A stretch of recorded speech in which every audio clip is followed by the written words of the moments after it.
ಉತ್ತರ ಕರ್ನಾಟಕ ನ್ಯೂಸ್, ಇದು ಕನ್ನಡದ ಉಸಿರು. ನಾನು ಈ ವೇದಿಕೆ ಮುಖಾಂತರ ಹಡಪದಪ್ಪಣ್ಣ ಸಮಿತಿಯವರಿಗೆ ಋಣಿಯಾಗಿದ್ದೇನೆ. ಯಾಕಂದರೆ ಅವರು ನನಗೆ ಉಪನ್ಯಾಸ ಮಾಡಬೇಕು ಅಂತ ಕರೀತಾರೆ, ಉಪಹಾಸ ಮಾಡಬೇಕಂತ ಅಲ್ಲ, ನೆನ್ಪಿಟ್ಕೊಳ್ಳಿ, ಉಪನ್ಯಾಸ ಮಾಡಬೇಕು ಅಂತ ಕರೀತಾರೆ. ಇವರು ನಾನು ಈ ವೇದಿಕೆ ಮುಖಾಂತರ ಹಡಪದಪ್ಪಣ್ಣ ಸಮಿತಿಯವರಿಗೆ ಋಣಿಯಾಗಿದ್ದೇನೆ. ಯಾಕಂದರೆ ಅವರು ನನಗೆ ಉಪನ್ಯಾಸ ಮಾಡಬೇಕು ಅಂತ ಕರೀತಾರೆ, ಉಪಹಾಸ ಮಾಡಬೇಕಂತ ಅಲ್ಲ, ನೆನ್ಪಿಟ್ಕೊಳ್ಳಿ, ಉಪನ್ಯಾಸ ಮಾಡಬೇಕು ಅಂತ ಕರೀತಾರೆ. ಇವು ನೋಡಿ ಭಾಳ ಸಂತೋಷ ಆಯಿತು. ಜಿಲ್ಲಾಧೀಶ ಎಲ್ಲ ಅಧಿಕಾರಿಗಳು ಹಡಪದಪ್ಪಣ್ಣವರ ಜಯಂತಿಗೆ ಬರ್ತಾ ಇದ್ದಾರೆ ಅಂದರೆ ನಿಜವಾಗಿ ನೋಡಿದ್ರೆ ನಮ್ಮ ಅಧಿಕಾರಿಗಳಿಗೆ ಪ್ರಜ್ಞೆ ಇದೆ, ಅವರಿಗೆ ಶರಣರ ಬಗ್ಗೆ ನಂಬಿಕೆ ಇದೆ ಅಂತ ಗೊತ್ತಾಯಿತು. ಆದರೆ ದುಃಖದಿಂದ ಹೇಳಬೇಕಾದ್ರೆ ಇದು ಸರ್ಕಾರಿ ಕಾರ್ಯಕ್ರಮ ಅಂದರೆ ಉದುರಿ ಕಾರ್ಯಕ್ರಮ. ನಿಮ್ಗೆ ಸ್ಪಷ್ಟವಾಗಿ ಹೇಳ್ತೀನಿ, ನಾನು ಯಾರಿಗೆ ಆಪ್ತ ಕಾರ್ಯದರ್ಶಿಯಾಗಿ ಅಷ್ಟೆಲ್ಲ ಶರಣರ ನಡುವೆ ಕೇವಲ ಹಡಪದ ಅಪ್ಪಣ್ಣನವರಿಗೆ ಅವರು ಆರಿಸಿದರು. ಯಾಕೆ ಆರಿಸಿದ್ರು? ಹೇಳಿ ಕೇಳ್ತಾರಂತ ಅಲ್ಲ, ಶಾಣೆಯರಿದ್ದಾರಂತ ಆರಿಸಿದರು. ಇವತ್ತಿನ ದಿವಸ ಚೀಫ್ ಸೆಕ್ರೆಟರಿ ಇರಲಿ, ಪ್ರೈಮ್ ಮಿನಿಸ್ಟರ್ ಇರಲಿ, ಯಾರೇ ಇರಲಿ, ಅವರಿಗೆ ಕ್ರಿಯೆಗಳೇ ಮಹತ್ವ. ಅವರಿಗೆ ಎಲ್ಲ ಮಾಹಿತಿ ಕೊಡೋರು, ಎಲ್ಲ ರೀತಿಯ ಅವರು ಬಾಧಿ ಕೊಡೋರು. ಆದರೆ ನನಗೆ ಅತಿ ದುಃಖದಿಂದ ಹೇಳಬೇಕಾಗ್ತದೆ, ಇವತ್ತು ಜಿಲ್ಲಾ ಆಡಳಿತದವರು ಈ ಕಡೆ ಯಾಕೋ ಹಣಿಕೆ ಆಗ್ತಿಲ್ಲ. ನಾನು ಹೇಳ್ತೀನಿ, ಪುರುಸತ್ ಇರ್ಲಕ್ಕಿಲ್ಲ, ಅಥವಾ ಈ ಸಮಾಜ ಬೇಯ್ದವ್ರಿಗೆ ಕೇಳಕ್ಕಿಲ್ಲ. ಎರಡದಾಗ ಅವರು ಸರ್ಕಾರದ ಕಾರ್ಯಕ್ರಮ ಜಿಲ್ಲಾಧಿಕಾರಿಗಳು ಬೇಡವ, ಸಹಾಯಕ ಅಡಿಷನಲ್ ಡಿ ಸಿ ಒಬ್ಬರು ಇದ್ದಾರೆ ಅವರು ಬೇಡವ, AC ಇದ್ದಾರೆ ಅವರು ಬೇಡವ, ಇವರೆಲ್ಲರೂ ಸರ್ಕಾರಿ ನೌಕರು ಬೇಡವರು ಬೇಡ. ಆದರೆ ಜನಪ್ರತಿನಿಧಿಯಾಗಿ ಅಧ್ಯಕ್ಷತೆ ಅಂತ ಹೆಸರು ಬರ್ಕೊಳ್ಳೋರು ರಹೀಂ ಖಾನ್ ಬರಬಾರ್ದ? ಯಾಕೆ ಇದು ನಡೀತದೆ ಅಂದರೆ ನಮ್ಮ ಹುಚ್ಚುತನಕ ಇದು ನಡೀತದೆ. ಇದು ಎಲ್ಲ ಅವ್ರು ಹೀಗೆ ಯಾಕೆ ಮಾಡ್ತಾರೆ? ನಮಗೆ ಕೇಳೋರು ಯಾರು ಇಲ್ಲ ಅಂತ ಮಾಡ್ತಾರೆ. ಇದು ನಾವು ನೆನಪಿಟ್ಕೊಳ್ಳಿ.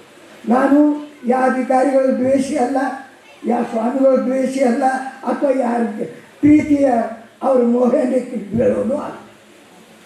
ನನಗೆ ಯಾಕೆ ದ್ವೇಷ ಆಗ್ತದೆ ಅಂದರೆ ಬಸವಣ್ಣವರ ಜಯಂತಿಯ ಮಾದರಿಯಲ್ಲಿ ಅಪ್ಪಣ್ಣವ್ರ ಜಯಂತಿ ಆಗಬೇಕು.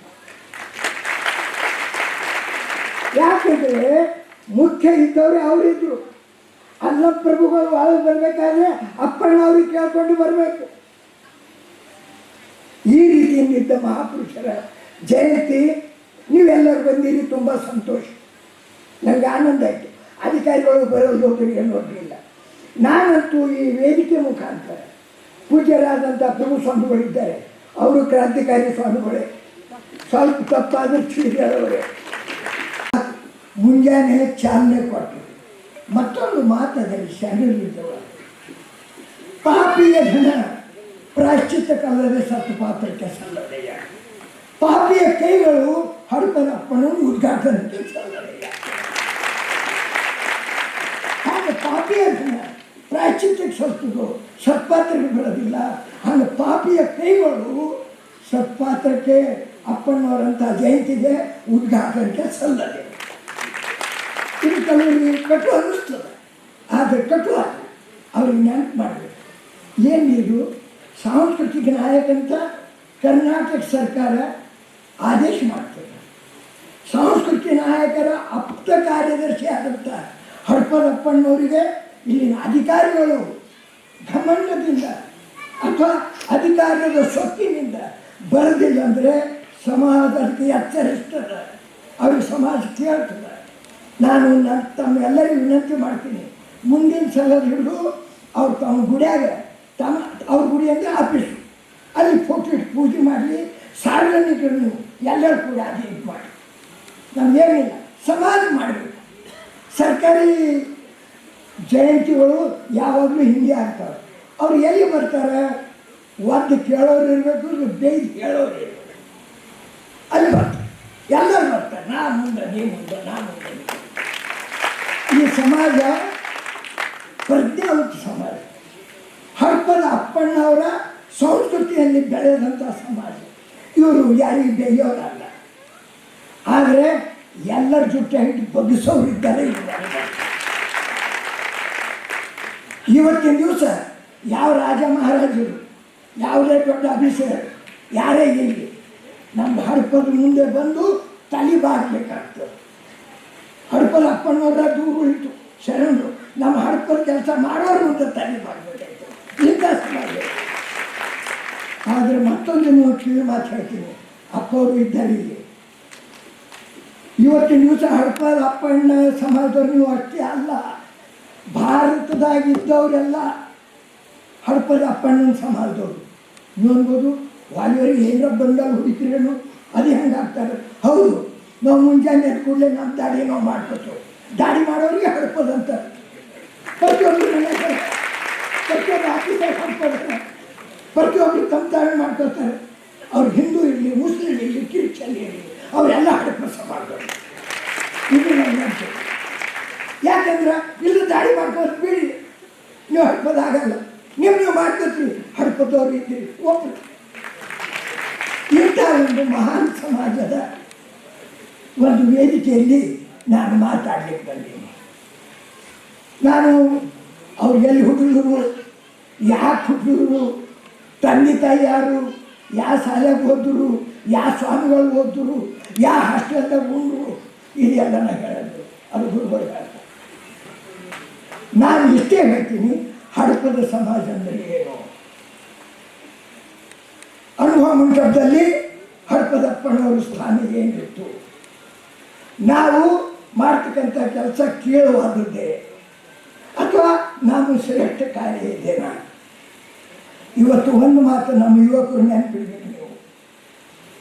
ನೀವು ಮಾಡಿದ ಕೆಲಸ ಸರಿಯಾಗಿ ಮಾಡಿ ಬಂದಷ್ಟು ದುಡ್ಡು ಮನೆಗೆ ತಗೊಂಡು ಹೋದ್ರೆ ಇವತ್ತು ಡೆಪ್ಟಿ ಕಮಿಷನರ್ಗೂ ಅಷ್ಟು ಪಗಾರ ಬೀಳೋದಿಲ್ಲ. ಒಬ್ಬರಿಗೆ ಹೇಳ್ತೀನಿ, ಡೆಪ್ಟಿ ಕಮಿಷನರ್ಗೂ ಅಷ್ಟು ಪಗಾರ ಬೀಳೋದಿಲ್ಲ. ಇವತ್ತು ಒಬ್ಬರಿಗೆ ಮೇಕಪ್ ಮಾಡಲಿಕ್ಕೆ 5,000 10,000 ರೂಪಾಯಿ ಇದೆ. ಆದರೆ ನಿಮ್ಮ ಕೈಯಿಂದ ಕೆಲಸ ನಡೆದ ಬೇರೆಯವ್ರು ಕಸ್ಕೊಳ್ಳತ್ತಾರ. ಇದು ನೆನಪಿಡಬೇಕು. ಬೇರೆ ದುಕಾನ್ಗಳು ತಯಾರಾಗ್ಲತ್ತಾವ, 10 ಲಕ್ಷ ಹಾಕಿ ದುಕಾನ್ ತೆಗಿಲತ್ತಾರ. ಯಾಕೆ ತೆಗಿಲತ್ತಾರ? ಹಡಪದವ್ರು ಆಗ್ಲತ್ತ ತಯಾರಿಲ್ಲತ್ತಾರ ಅಲ್ಲ, ಹಣದ ಆಸೆ ತೆಗಿತಾ ಇದ್ದಾರೆ, ರೊಕ್ಕ ಬರ್ತದಂತ ತೆಗಿತಾ ಇದ್ದಾರೆ. ಅದಕ್ಕೆ ನಾವು ಕಲಿಬಾರ್ದು ಅಂತಲ್ಲ. ನಿಮ್ಗೆ ಅನ್ಬೋದು ಏನ್ರಿ ನಾವು ಬರೀ ಅದೇ ಹಜಾಮತಿ ಮಾಡ್ಕೊತಾನೆ ಇರಬೇಕಾ? ಅಲ್ಲ, ನೀವು MA ಆಗಲಿ, PhD ಆಗಲಿ, ಆದರೆ ಮತ್ತವರು ಎದುರು ಬಗ್ಗದು, ಅವ್ರು ಒಂದು ಕೈ ಚಾಚೋರು ಆಗಬೇಡ್ರಿ. ನೀವು ಮಾಲಕರಾಗಿ ಇವತ್ತಿನ ದಿವಸ ನಮ್ಮಲ್ಲೇ ಹೊಡ್ತಾರೆ. ಸವಿತಾ ಸಮಾಜದವರು ಅವರೇ ಇದ್ದಾರೆ, ಹಡಪದ ಅಪ್ಪಣೆ ಸಮಾಜದವರು ಅವರೇ ಇದ್ದಾರೆ. ಹಡಪದ ಸಮಾಜದವರು ಸವಿತಾ ಸಮಾಜಕ್ಕೆ ಹೋಗೋದಿಲ್ಲ, ಸವಿತಾ ಸಮಾಜದವರು ಹಡಪದ ಅಪ್ಪಣೆ ಸಮಾಜಕ್ಕೆ ಬರೋದಿಲ್ಲ. ನಾವೆಲ್ಲರೂ ಒಂದು, ನಾವೆಲ್ಲರೂ ಒಗ್ಗಟ್ಟಿನಿಂದ ಇರಬೇಕು. ಇವತ್ತಿನ ದಿವಸ ಸರ್ಕಾರ ಆಗಲಿ ಅಥವಾ ಜನಪ್ರತಿನಿಧಿಗಳಾಗಲಿ ಅವ್ರ ತಾಕತ್ತಿಗೆ ಅಂದಿರ್ತಾರೆ. ಇವರು ಓಟ್ ಎಷ್ಟು ಬರ್ತಾವ ಅಂತ ನೋಡ್ತಾರೆ, ಅಲ್ಲಿ ಬರ್ತಾರೆ. ಆದರೆ ಅವ್ರಿಗೇನದ, ಇವ್ರಿಗೇನ್ರಿ 500-600 ರೂಪಾಯಿ ಕೊಟ್ಟರು ನಮ್ಗೆ ಬಂದು ಓಟ್ ಹಾಕ್ತಾರಂತ ಅವ್ರಿಗೆ ಮನಸ್ಸಿದ್ದಾರೆ. ಇದನ್ನು ನೀವು ನೆನ್ಪಿಟ್ಕೊಳ್ಳಿ. ಅವ್ರಿಗೆ ಬುದ್ಧಿ ಕಲಿಸ್ಬೇಕಾದ್ರೆ ನೀವು ನೆನ್ಪಿಟ್ಕೊಳ್ಳಿ. ಬರ್ತಾರೇನೋ ಥೋಡೆ ದಿನದಾಗೆ ನೆನ್ಪಲ್ಲಿ ನೀವು ವಿಚಾರ ಮಾಡಿ. ನಾವು ನಾಗರಿಕರಿದ್ದೀವಿ, ಸ್ವಾಭಿಮಾನದಿಂದ ಬದುಕ್ತೀವಿ, ಸ್ವಾಭಿಮಾನದಿಂದ ಬಾಳ್ತೀವಿ. ಮತ್ತೊಂದು, ನೀವೆಷ್ಟೇ ವಿದ್ಯಾಭ್ಯಾಸ ಮಾಡಿ ಉದ್ಯೋಗ ಮಾಡ್ಲಿಕ್ಕೆ ಯಾವುದೂ ಕಡಿಮೆ ಇಲ್ಲ. ಉದ್ಯೋಗವನ್ನು ನಾವು ಮಾಡಲಿಕ್ಕೆ ಯಾವುದೂ ನಾಚಬಾರ್ದು, ಯಾವುದೂ ಸಣ್ಣ ಕೆಲಸ ಅಲ್ಲ. ಸ್ವಾಮಿ ವಿವೇಕಾನಂದರು ಒಂದು ಕಡೆ ಹೇಳ್ತಾರೆ, ಪ್ರಾಮಾಣಿಕ ಮಾಡಿ ಕೆಲಸ ಮಾಡ್ತಕ್ಕಂಥ ಒಬ್ಬ ಚಪರಾಸಿ ಶ್ರೇಷ್ಠ, ಅಪ್ರಾಮಾಣಿಕವಾಗಿ ಕೆಲಸ ಮಾಡ್ತಕ್ಕಂಥ ಒಬ್ಬ ಸೆಕ್ರೆಟ್ರಿ ಇದ್ರು ಅವ ಚಪರಾಸಿಗಿಂತ ಕನಿಷ್ಠ. ಇದು ನಾವು ನೆನಪಿಟ್ಕೊಳ್ಬೇಕು. ನಾವು ಮಾಡ್ತಕ್ಕಂಥ ಕಾರ್ಯ ನಿಷ್ಠೆ ನಮಗಿರಬೇಕು. ಆದರೆ ಒಂದು ಮಾತು ನಾವು ಯಾಕೆ ಇದು ವಿಚಾರ ಮಾಡ್ತೀವಿ, ಬಸವಣ್ಣವರು ಇಂಥ ಮಹತ್ವದ ಕಾರ್ಯ ಮಾಡಿ 108 ಜಾತಿಗಳಿಗೆ ಒಂದು ಕಡೆ ಸೇರಿಸಿ ಇದು ಬೆಳೆಯೋದು ಯಾಕೆ? ಇನ್ನು ಎಲ್ಲಿಯದ ಬಸವ ಕಲ್ಯಾಣ ಬಿಟ್ಟರು ಮುಂದೆ ಹೋಗಲ್ದು, ಕಲ್ಯಾಣ ಕರ್ನಾಟಕ ಬಿಟ್ಟರೆ ಆಚೆಗೆ ಏನೂ ಇಲ್ಲ. ಬೆಂಗಳೂರು ಕಡೆ ಹೋದ್ರೆ ಅದು ಯಾವುದಿಲ್ಲ ಅಂತ ಕೇಳ್ತಾರೆ. ಇದು ಯಾಕೆ ಹಿಂಗಾಗ್ತದೆ? ಒಂದೇ ಒಂದು ನಮ್ಮ ಮಠಾಧೀಶರು ತಪ್ಪು. ನಮ್ಮ ಮಠಗಳು ಏನಾವಲ್ಲ ದೊಡ್ಡ ದೊಡ್ಡ ಕೋಟ್ಯಾಧೀಶರು, ಅಂಥ ಮಠಗಳು ತಪ್ಪಿನಿಂದ ನಮ್ಮ ಬಸವಣ್ಣ ಪರಿಸ್ಥಿತಿ. ಏನು ಮಾಡ್ತಾರೆ? ನೀವು ಯಾರಿಗಾರ ಕೇಳಿ ನನ್ನಂತ ಲಿಂಗಾಯತರಿಗೆ ಕೇಳಿ, ನೀವು ಯಾರು ಶಿಕ್ಷೆ ಅಂದರೆ ಹಿರೇಮಠ ಅಪ್ಪವ್ರ ಶಿಕ್ಷೆ ಅಂತ ಹೇಳ್ತೀನಿ, ಇಲ್ಲ ಇಲ್ಕಲ್ ಮಠದ ಶಿಕ್ಷೆ ಅಂತ ಹೇಳ್ತೀನಿ, ಇಲ್ಲ ಗದಗಿನ ಮಠದ ಶಿಕ್ಷೆ ಅಂತ ಹೇಳ್ತೀನಿ, ಇಲ್ಲ ಚಿತ್ರದುರ್ಗ ಮಠದ ಶಿಕ್ಷೆ ಅಂತ ಹೇಳ್ತೀನಿ, ಇಲ್ಲ ತುಮಕೂರು ಮಠದ ಶಿಕ್ಷೆ ಅಂತ ಹೇಳ್ತೀನಿ. ಬಸವಣ್ಣನ ಶಿಕ್ಷೆ ಅಂತ ಯಾರೂ ಹೇಳತ್ತೆ. ಯಾಕೆ? ಈ ಸ್ವಾಮಿಗಳಲ್ಲಿ ಹೇಳೇ ಇಲ್ಲ. ತಾನು ಶಿಕ್ಷೆ ಮಾಡ್ಕೊಂಡಾರ, ಬಸವಣ್ಣನ ಶಿಕ್ಷೆ ಇವರು ಮಾಡೇ ಇಲ್ಲ. ಬಸವಣ್ಣನ ಶಿಕ್ಷೆ ಮಾಡಿದ್ರೆ ಆಗ್ತಿದ್ದಿಲ್ಲ. ಮತ್ತು ಒಂದು ಅಕ್ಕ ದೊಡ್ಡ ತಪ್ಪು ಮಠಾಧೀಶರು ಮಾಡಿದ್ದು ಏನು ಅಂದರೆ, ಬಸವಣ್ಣವ್ರು ಎಲ್ಲ ಜಾತಿಗೆ ಒಂದು ಸೇರಿಸಿ ನಾವೆಲ್ಲರೂ ಶರಣರು ಅಂಥೇಳಿ ಮಾಡಿದ್ರು. ಆದರೆ ಮಾಡಿದವರು ಆ ಜಾತಿ ಒಂದೊಂದು ಮಠ ಮಾಡ್ಲತ್ತರು. ನಾನು ಬ್ಯಾಡ ಅಂತ ಹೇಳೋದಿಲ್ಲ, ಆದರೆ ನಾನೇನು ಹೇಳ್ತೀನಿ, ಮಠಾಧೀಶರೇ ಬಸವ ತತ್ವ ಬರಬೇಕಾದ್ರೆ ಆಯಾ ಜಾತಿಗೆ ಒಬ್ಬನಿಗೆ ಸಣ್ಣ ನೀರು ಓದಿಸ್ರಿ. ಈಗ ಹಂಗೆ ಮರಿ ಮಾಡಬೇಕಾದ್ರೆ 8ನೇ ಕ್ಲಾಸ್ ಹಿಡಿದ್ರೆ ಅವನಿಗೆ ಕಲಿಸಿ, ಅಲ್ಲಿ ತುಪ್ಪ ಕಳಿಸಿ, ಅವನಿಗೆ ಬಾದಾಮ್ ಕಳಿಸಿ ತಯಾರು ಮಾಡಿ ಮಠಕ್ಕೆ ಮರಿ ಮಾಡ್ತೀವಿ. ಆದರೆ ಅದೇ ರೀತಿ ಬೇರೆ ಬೇರೆ ಸಮಾಜ ಹುಡುಗರಾಗ ಟ್ಯಾಲೆಂಟ್ ಇದ್ದಾರೆ, ಇದಕ್ಕೆ ಶಾಣೆಯರಿದ್ದಾರೆ, ಅವ್ರಿಗೆ ಕಲಿಸ್ರಿ, ಒಂದೊಂದು ಮಠಕ್ಕೆ ಕೊಡ್ರಿ. ಹಿರೇಮಠಕ್ಕೆ ಒಬ್ಬರು ಬರಲಿ, ಚಿತ್ರದುರ್ಗ ಮಠಕ್ಕೆ ಒಬ್ಬರು ಬರಲಿ, ಇಲ್ಕಲ್ ಮಠಕ್ಕೆ ಒಬ್ಬರು ಬರಲಿ. ಈ ರೀತಿಯಿಂದ ಆಗಿ ಜಾತಿ ಒಟ್ಟು ಮಾಡಬೇಕಾದ್ರೆ ಬೇರೆ ಬೇರೆ ಜಾತಿ ಮಠ ಮಾಡಿದ್ರೆ ಆಗೋದಿಲ್ಲ, ಮತ್ತಿಟ್ಟು ಹೊರಕಾದು. ಈ ಒಂದು ಮಾತು ನಿಮಗೂ ಹಿಂದೆ ಉದಾಹರಣೆ ಹೇಳ್ತೀನಿ. ಈಗ ಹಡಪದಪ್ಪಣ್ಣವ್ರು ಜಯಂತಿ ಮಾಡ್ತಾಯಿದ್ವಿ, ಜಿಲ್ಲಾಧಿಕಾರಿಯವ್ರು ನೋಟಿಸ್ ಬಂತು. ಯಾರಿಗೆ ಬಂತು? ಹಡಪದವ್ರಿಗೆ. ಅಂದ್ರೆ ನೀವು ಈ ಜಾತಿಯವ್ರಿದ್ರಿ ಅಂತ ಹೇಳಕ್ಕೆ. ಯಾಕೆ ನಾವೆಲ್ಲ ಸತ್ತಿದ್ದೇವ? ನಮ್ಗೆ ಯಾಕೆ ಬಿಟ್ಟಿಲ್ಲ?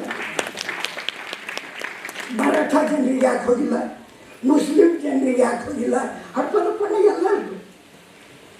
ಇವರು ರಾಜಕಾರಣಿಗಳು ಓಟಿನ ಆಸೆಗಾಗಿ ಜಯಂತಿ ಘೋಷಣೆ ಮಾಡಿದ್ರು. ಅಧಿಕಾರಿಗಳು ಕಾರ್ಯಕ್ರಮ ಮಾಡಿದೇವೇನಿಲ್ಲ, ನ್ಯಾಯ ರಿಪೋರ್ಟ್ ಕಳಿಸ್ಬೇಕು, ನಾಟಿ ಕನ್ನಡ ಸಂಸ್ಕೃತಿ ಹೇಳಿದ್ರು. ಒಂದು ಮೀಟಿಂಗ್ ಕರೀರಿ, ಅವ್ರು ಜೀವ ಪಾಪ ಅವ್ರು ಏನು ಮಾಡ್ತಾರೆ, ಒಂದು ಮೀಟಿಂಗ್ ಕರೆದ್ರು. ಅತಿಥಿ ಯಾರು ಬರ್ತಾವೆ? ವಾಲಿ ಹೊಟ್ಟೆ ಇಂಥ ಕಟ್ಟೋ ಹೊಂಟಾನ ಅಂತ ಮನುಷ್ಯನಾಗ ಅಂತಾರೆ. ಅಂದ್ರೂ ಮತ್ತೆ ಪುನಃ ಮಾಡಿ ಅಂತ ಹೇಳ್ತಾರೆ. ಈ ರೀತಿಯಿಂದಾಗಿ ಇವ್ರು ಜಾತಿ ಒಗ್ಗಟ್ಟು ಮಾಡ್ತಾರೆ. ಸ್ವಾಮಿಗಳು ಇದಕ್ಕೆ ಪ್ರಯತ್ನ ಮಾಡ್ಯಾರ. ನಾವು ಪುನಃ ಸ್ವಾಮಿಗಳು ಯಾಕಂತೀವಿ ಅಂದ್ರೆ ಅವ್ರು ಮುಖ್ಯ ನಮ್ಮ ತಲೆ ಮೇಲೆ ಸತ್ತರು ಕಾಲಿಡ್ತಾರೆ, ಹುಟ್ಟರು ಕಾಲಿಡ್ತಾರೆ. ಅದಕ್ಕೆ ಅವ್ರಿಗೆ ನಾನು ಅನ್ನಿಸ್ತಾ ಇರ್ತೀನಿ. ಇಲ್ಲ ಯಾರು ಓಂ ನಮಃ ಶಿವ ಅಂತಾರೆ, ಇದು ಹುಡುಗಾಟಿಕೆ ಮಾಡ್ಲತ್ತೀರೇನು? ಇಷ್ಟು ದಿನ ಜನರು ಹುಚ್ಚರಿದ್ರು. ನೀವು ಏನಿಲ್ಲ ಅಂದರೆ ಅವ್ನು ಕುಂದು ಹೊರಗಿದ್ರು ಮಠಕ್ಕೆ ಬೇಯ್ದಾನೆ ಅಂತ ಅಂತೀರು. ಈಗ ನಾವು ಮಠದ ಹೊರಗೆ ನಿಮಗೆ ಕುಂದು ಹೊರಗೆ ಇರ್ತೇವೆ. ಇದು ನೆನ್ಪಿಡ್ಬೇಕು. ಒಂದು ಧ್ವಜ ಮಾಡಲಿಕ್ಕಾಗಿಲ್ಲ ನೀವು. ಆದರೆ ಸರ್ಕಾರದವ್ರನ್ನ ಒಂದು ಮಜಾ ಹೆಂಗದ ಹೇಳ್ತೀನಿ. ನೀವು ಶಕ್ತಿ ಇದ್ದಲ್ಲಿ ಹ್ಯಾಂಗೆ ಕೊಡ್ತಾರಲ್ಲ. ದೊಡ್ಡ ದೊಡ್ಡ ಮಠ ಇದ್ದವರಿಗೆ 2-2 ಕೋಟಿ ರೂಪಾಯಿ ಕೊಡ್ತಾರೆ. ಕೆಲವು ಮಠಗಳು ಅವಲ್ಲಿ ಅಲ್ಲಿ ಪಾಪ ಹಗಲು ರಾತ್ರಿ ಬಸವ ಬಸವ ಅಂದೇ ಸಾಯ್ತಾ ಇರ್ತಾರೆ. ಅವರೆಲ್ಲ ಅವ್ರು ಮಾಡಿದಾಗ ನೀರು ಹಾಕ್ಲಿಕ್ಕೆ ಒಂದು ಗಡಿಗೆ ಇರೋದಿಲ್ಲ. ಅವ್ರಿಗೆ ಒಂದು 500 ರೂಪಾಯಿ ಯಾರೂ ಸ್ಯಾಂಕ್ಷನ್ ಮಾಡಲ್ಲ. ಸರ್ಕಾರ ಮಾಡೋದಿಲ್ಲ, ಜನಪ್ರತಿನಿಧಿಗಳು ಮಾಡೋದಿಲ್ಲ. ಯಾಕ್ರಿ? ಇವ್ರು ದೊಡ್ಡ ದೊಡ್ಡ ಮಾಡಿದವ್ರಿಗೆ ಹಳ್ಳಿ ಭಾಷೆದಾಗ ಹೇಳಿದ್ರೆ ಕುಂಡಿ ತುಂಬಿದವ್ರಿಗೆ ನೀವು 2,000 ಕೋಟಿ ಕೊಡ್ತೀರಿ, ಬಡವರಿಗೆ ಒಂದು 10,000 ಕೊಡಿ, ಅವ್ರು ವರ್ಷ ಚಳಿ ನೀವು ಮಾಡ್ತಾರೆ. ಆಗಲ್ಲ. ಈ ಮಾತು ಹೇಳಿದ್ರೆ ವಾಲಿಯವ್ರು ಬೇಯ್ತಾರೆ. ಬೇಯ್ಲಕ್ಕೆ ನಮ್ಮದು ನಿಂದು ನಾನು ತಂತಿ ಪಾಲಾರ ಏನು ನಿಮ್ಮ ಮಟ್ಟಕ್ಕೆ ನಮ್ಮ ಮರ್ಯಾದೆ ಬರೋಗುತ್ತೆ. ನನಗೇನೂ ಇಲ್ಲ, ನನ್ನ ಸಮಾಜ ಹಾಳಾಗಬೇಕು. ಬಸವಣ್ಣವ್ರು ಕಟ್ಟಿದಂಥ ಗುಡಿ ಹಾಳಾಗಬಾರ್ದು. ಹಾಳಾಗಿದ್ದ ದೇಶ ತುಂಬಬೇಕು ಅಂತ ಮೇಲೆ ಬಸವಣ್ಣ ಬಂದರು. ಆದರೆ ಇವರು ಹಾಳುಗೆಡ್ತಾ ಇದ್ದಾರೆ. ಬಸವ ಕಲ್ಯಾಣದಾಗ ಒಂದು ಹೊಸ ಪದ್ಧತಿ ಶುರುವಾಗ್ಯಾರ. ಒಂದು ಕೆಲವು ದಿವಸ ಮಾತಾಜಿಯವರು ಬಸವ ಕಲ್ಯಾಣ ಬರಬಾರ್ದು ಅಂತ ಆಂದೋಲನ ಐತಿ. ಯಾಕೆ ಮಾಡ್ತಾರೋ ಅವ್ರಿಗೂ ಬರ್ತಾರೆ. ಊರಾಗ ಕಾಳರು ಬಂದರು ಏನೋ ಅಂಬಲ್ಲ, ಅವರು ಲುಚ್ಚರು ಬಂದರು ಏನೋ ಅಂಬೋದಿಲ್ಲ. ಮಾತಾಜಿಯವರು ಬರಬಾರ್ದು ಅಂತ ಆಂದೋಲನ ಐತಿ. ಮೊನ್ನೆ ಒಂದು ಆಂದೋಲನ ಆಯಿತು, ಅವರು ಬರಬೇಡ ಅಂತ. ಮತ್ತೊಬ್ರು ಯಾಕಿದು ಪ್ರಜಾಪ್ರಭುತ್ವ. ಈಗ ಸಣ್ಣ ಮಗು ಓದಿ ಬಾಯ್ಪಾಠ ಅದು ಸಣ್ಣ ಕೂಲಿ. ನಮ್ಗೆ ಅಧಿಕಾರ ಏನಿದೆ, ನಮ್ಮ ಸ್ವಾತಂತ್ರ್ಯ ಏನಿದೆ, ನಾವು ಯಾವ ರೀತಿಯಿಂದ ಬದುಕಬೇಕು ಅದನ್ನು ಅವ್ರಿಗೆ ಹೇಳ್ತೀವಿ. ಅದು ನಾವೆಲ್ಲ ಮರ್ತು ಬಿಟ್ಟಿದ್ವಿ, ನಮಗೇನೂ ಇದು ಇಲ್ಲ. ಫಕೀರಪ್ಪರವರು ನಿಮಗೆ ಆಶ್ಚರ್ಯ ಆಗ್ತದೆ, ಅವರು ವಕೀಲರಿದ್ರು, ವಕಾಲತ್ತು ಸರಿಯಾಗಿ ನಡೀತಿತ್ತು. ಕರಿ ಕೊಟ್ಟು ಗೂಟಕ್ಕೆ ಶಿಕ್ಷಿ ಸೈಕಲ್ ತುಳ್ಕೊಂಡು ಮನೆ ಮನೆ ಅಡ್ಡಾಡಿ ತಾಡುವಲೆಗಳು, ಅವು ತಾಡುವಲೆ ಎಲ್ಸಕ್ಕೂ ಗೊತ್ತಿಲ್ಲ ನಿಮಗೆ. ಮಠದಾಗ ಎಲ್ಲೋ ಧೂಳು ತಿನ್ಕೋತ ಬಿದ್ದಿತ್ತು. ಅಥವಾ ಹಳ್ಳ್ಯಾಗ ಜಗಲಿ ಮೇಲೆ ಕೇಳಲ್ದಂಗೆ ಅರಿವಿ ಕಟ್ಟಿ ಪೂಜೆ ಮಾಡ್ಕೊತಿದ್ದು. ಅವ್ರ ಮನೆಗೆ ಹೋಗಿ, ಅಪ್ಪ ಅದು ಕೊಡ್ರಿ, ನಿಮ್ಮ ಕೈ ಜೋಡಿಸ್ತೀನಿ, ಇದು ಬಸವಣ್ಣನ ವಚನ, ಶರಣರ ವಚನಗಳವ ಅಂತ ಜಮಾ ಮಾಡಿ ಪ್ರಿಂಟ್ ಮಾಡ್ಲಿಕ್ಕೆ ಸಿಕ್ಕಿದ್ದಿಲ್ಲ. ಮನೆ ಮಾರ್ಕೊಂಡ್ರು, ಮನೆ ಮಾರಿ ಪ್ರೆಸ್ ಹಾಕಿದ್ರು. ಆಮೇಲೆ ಪ್ರಿಂಟ್ ಅದು ಅವ್ರಿಗೆ ತಲೆ ಬಂತು, ಹೊರಗಿನವ್ರಿಗೆ ಹೆಂಗೆ ಗೊತ್ತಾಗಬೇಕು, ಅಲ್ಲಿಂದೊಂದು ಪೇಪರ್ ತೆಗೆದು ಈ ರೀತಿಯಿಂದ ಮಾಡಿ ಬಸವಣ್ಣರ ವಚನಗಳು, ಶರಣರ ಎಲ್ಲ ವಚನಗಳನ್ನು ಅವ್ರು ಕಾಪಾಡಿಕೊಂಡ್ರು. ಯಾರು ಮಠದವರು ತನ್ನ ಮಠ ಮಾರಿ ಎಲ್ಲಾದರೂ ಒಂದು ಪ್ರೆಸ್ ಹಾಕಿ ಬಸವಣ್ಣವ್ರ ವಚನ ಪ್ರಚಾರ ಮಾಡ್ಯಾರ. ಬಸವಣ್ಣವ್ರ ಹೆಸರಿನಲ್ಲ ಲೇವಲ್ ಮೆತ್ತಿ ಹಣ ಗಳಿಸ್ಯಾರ. ಇಂತಿಂದು ನಾಳೆ ಎಂದರೆ ನಿಮ್ಮ ಆಣೆ, ನಿಮ್ಮ ಪರಮತರ ಆಣೆ ಅಂತ ಬಸವಣ್ಣವ್ರು ಹೇಳಿದ್ರು. ಇವ್ರು 5 ಲಕ್ಷ ಕೊಟ್ಟರೆ ನಿಮ್ಮ ಮಕ್ಕಳಿಗೆ ಓದಿಸ್ತೀನಿ ಅಂತ ಇವ್ರಿಗೆ ಹೇಳ್ತಾರೆ. ಅನ್ನ ಮಾರಬಾರ್ದು, ಶಿಕ್ಷಣ ಮಾರಬಾರ್ದು, ಇದು ಶರಣ ತತ್ವ. ಇವರು ಅನ್ನನೂ ಮಾರಲತ್ತಾರ, ವಿದ್ಯಾನೂ ಮಾರ. ನಾನು ಇವ್ರು ಮಾಡಬೇಡಂಬಲ್ಲ, ಮಠದ ಹೆಸರು ಬಿಟ್ಟು ಮಾಡಿ. ಇದು ಒಂದು ವ್ಯಾಪಾರ ಅಂತ ಎಲ್ಲರೂ ಶರಣ ಮಾಡಿ. ನೀವು ಯಾಕೆ ವಾಲಿ ಒಂದು ಸಾಲಿ ತೆಗಿತಾನೆ, ನೀವು ಒಂದು ಸಾಲಿ ತೆಗಿ. ಆದರೆ ಮಠಾಧೀಶರು ಅಂತ ಹೇಳಿದ್ರಿ, ಅಲ್ಲಿ ಫ್ರೀ ಅನ್ನದಾಸೋಹ, ಫ್ರೀ ಶಿಕ್ಷಣ. ನೀವು ತಾಕತ್ತಿಟ್ಟು ತೆಗಿರಿ, ಇದು ತೆಗಿಬೇಕು. ನೀವು ರೊಕ್ಕ ಗಳಿಸ್ಲಿಕ್ಕೆ ಅದು ಮಾಡಿ. ಹಿಂದಕ್ಕೆ ದೊಡ್ಡಪ್ಪ ಅವರು ಹೊರಗೆ ಉರ್ದು ಬರೆದು ಒಳಗೆ ಕನ್ನಡ ಕಲಿಸ್ತಿದ್ರು. ಆದರೆ ಈಗಿನ ಅಪ್ಪ ಅವರು ಹೊರಗೆ ಕನ್ನಡ ಬರೆದು ಒಳಗೆ ಇಂಗ್ಲೀಷ್ ಕಲಿಸ್ತಾರೆ. ವ್ಯತ್ಯಾಸ ಇದು ಯಾರು ಟೀಕಾಗ್ತಾನೆ, ಇದು ನೋಡಲಿಕ್ಕೆ ಇಂಥ ರೀತಿ ಏನಿದೆ ನಡೀತದೆ. ಇದನ್ನು ನಿಲ್ಲಬೇಕಾದ್ರೆ ಹಡಪದಪ್ಪಣ್ಣವ್ರ ತತ್ವ ಬರಬೇಕು. ಮತ್ತೊಂದು ಇವತ್ತು ನಾನು ನಿಮಗೆ ಕೇಳಕ್ಕೆ ನಾಚಿಕೆ ಆಗ್ತದೆ, ಎಷ್ಟು ಮಂದಿ ಕೊಳ್ಳಾಗ ಹಡಪದಪ್ಪಣ್ಣ ಶಿಷ್ಯರಿದ್ರಿ ಕೊಳ್ಳಾಗ ಲಿಂಗ ಅದ. ಯಾಕೆ ಕೇಳಲ್ಲ ಅಂದ್ರೆ ಲಿಂಗ ಇದ್ರು ಕೊಳ್ಳಾಗೆ ಲಿಂಗ ಇಲ್ಲ. ನಿಮಗೆ ಲಿಂಗ ಒಂದು 1500 ಅಂತ ಹೇಳಿದ್ರು ಚಪ್ಪಾಳೆ. ಆದರೆ ಮತ್ತೊಂದು ಗುಟ್ಟು ಹೇಳ್ತೀನಿ, ಪ್ರಭು ಅಪ್ಪ ಮತ್ತೆಲ್ಲೆಲ್ಲ ಅದು ಉಪಯೋಗ ಮಾಡಿ. ಒಬ್ಬೊಬ್ಬ ಸ್ವಾಮಿಗಳು ಇವತ್ತಿನ ತನಕ ಅವ್ರ ಜೀವನ ಚರಿತ್ರೆ ನಾನು ಪೇಪರ್ದಾಗ ಇದ್ದೀನಿ, ಅವ್ರು ಬರ್ದು ಅವ್ರಿಗೆ ಹೇಳಿದ್ದು ಹೇಳ್ತೀನಿ. ಕೆಲವರು ಇಷ್ಟು ಪಾದಯಾತ್ರೆ ಮಾಡಿ ಇಷ್ಟು ಸಾವಿರ ಇಷ್ಟು ಲಕ್ಷ ಜನರಿಗೆ ಲಿಂಗ ಕಡಿದ್ರು, ಅವರು ಅಲ್ಲಿ ಹೋಗಿ ಲಿಂಗ ಕಡಿದ್ರು, ಇವರು ಇಲ್ಲಿ ಹೋಗಿ ಲಿಂಗ ಕಡಿದ್ರು. ಅವ್ರಿಗೆ ಎಲ್ಲದನ್ನ ಜಮಾ ಮಾಡಿ ನೋಡಿದ್ರೆ ಕರ್ನಾಟಕ ಜನಸಂಖ್ಯೆಗಿಂತ ಹೆಚ್ಚಿಗೆ ಆಯಿತು. ಅವ್ರು ಲಿಂಗ ಯಾರಿಗೆ ಕಡಿದ್ರು ನನಗೆ ಇವತ್ತಿಗೆ ಅರ್ಥ ಆಗಲ್ಲ.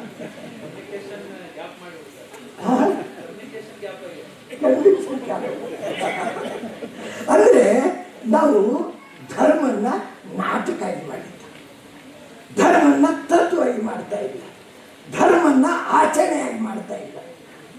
ಈ ರೀತಿಯಿಂದ ಆದಾಗ ನಾವು ಉಳಿಯೋದಿಲ್ಲ.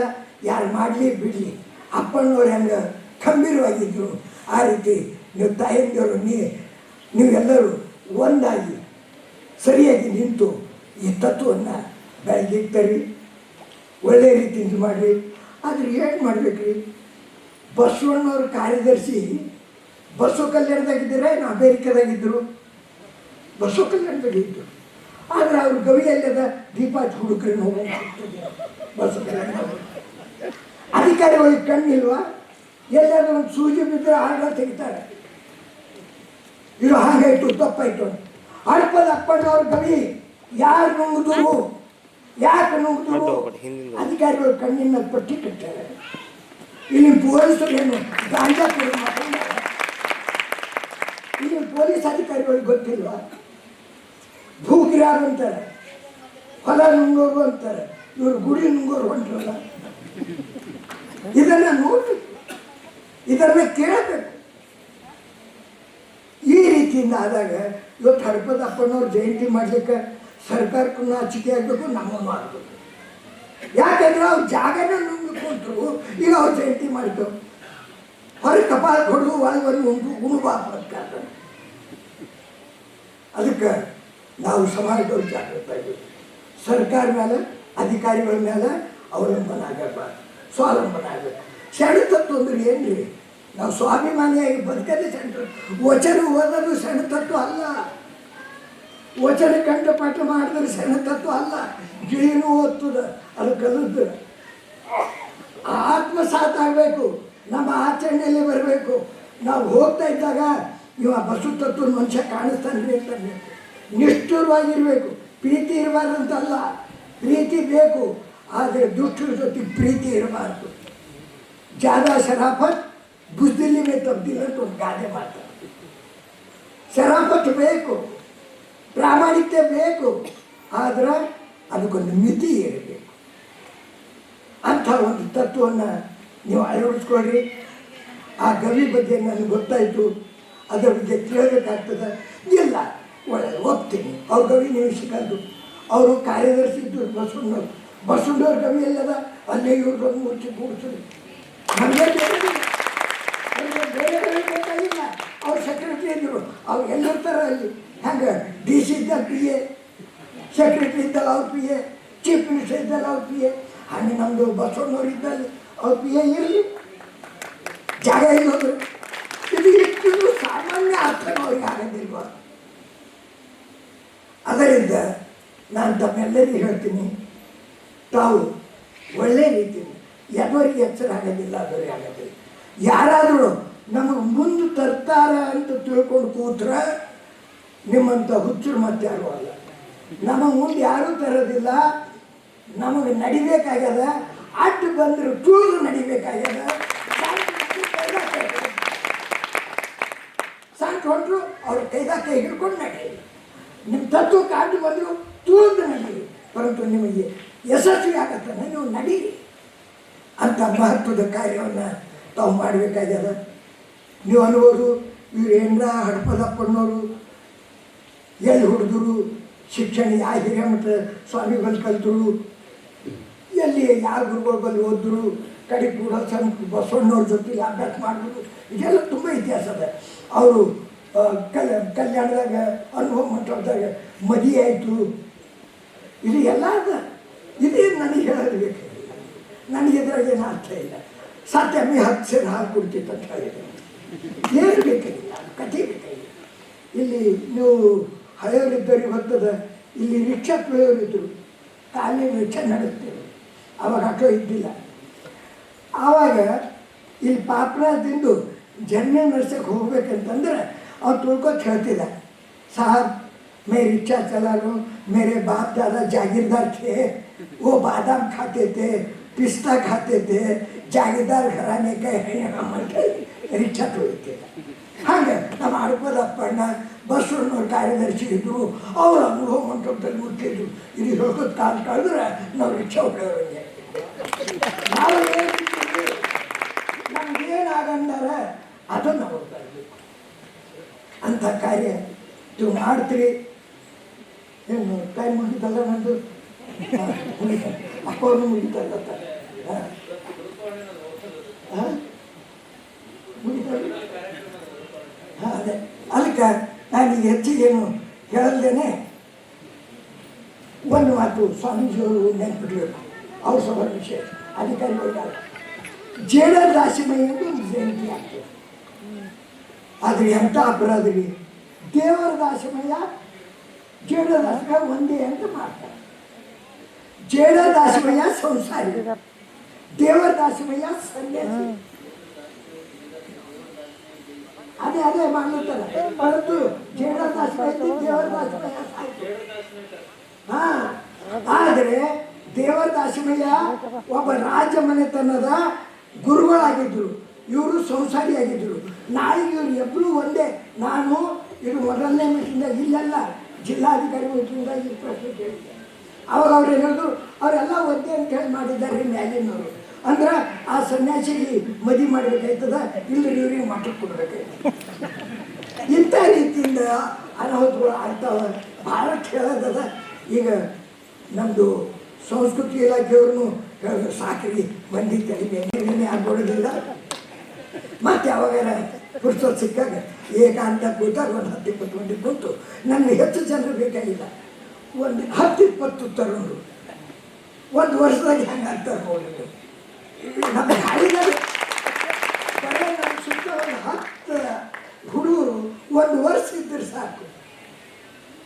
ಯಾ ಡಿ ಸಿ ಬಲ್ಲಿ ಕಾಲು ಹತ್ತಲ್ಲ, ಯಾ ಮಿನಿಟ್ರಿ ಹೆಂಗೆ ಬಾಗ್ಲ ಬ್ಯಾಗ್ ಹಿಡ್ಕೊಂಡು ಓಡಾಡಿಸ್ತಾರೆ. ನಿಮ್ಗೆ ಸ್ವತಃ ಬರುತ್ತೆ ಅಂತ ರೀತಿ ಮಾಡಬೇಕು.